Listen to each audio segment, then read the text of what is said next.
ఇద్దరు స్నేహితులు. ఒకరోజు ఇద్దరు స్నేహితులు కలిసి నడుస్తున్నారు. వారు ఒక మామిడి పండును చూస్తారు. వారిలో ఒకతను తీసుకొని నాది అని అన్నాడు. రెండో వ్యక్తి మొదట నేను చూసినాను, అది నాది అని చెప్పాడు. ఇద్దరు ఆ పండు కోసం గొడవ పడ్డారు. ఇంతలో ఒక పెద్ద మనిషి ఆ దారిలో నడుస్తున్నాడు.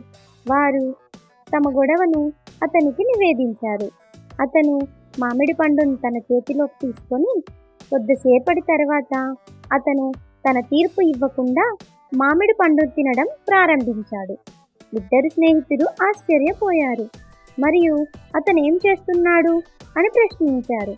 అప్పుడు ఆ వ్యక్తి తనకు ఫీజుగా ఆ పండును తీసుకున్నందున తాను తింటున్నానని చెప్పాడు. అతను పండు తిని టెంకెను కింద పడేసి వెళ్ళిపోయాడు. అప్పుడు ఇద్దరు స్నేహితులు తాము చేసిన పనికి సిగ్గుపడ్డారు.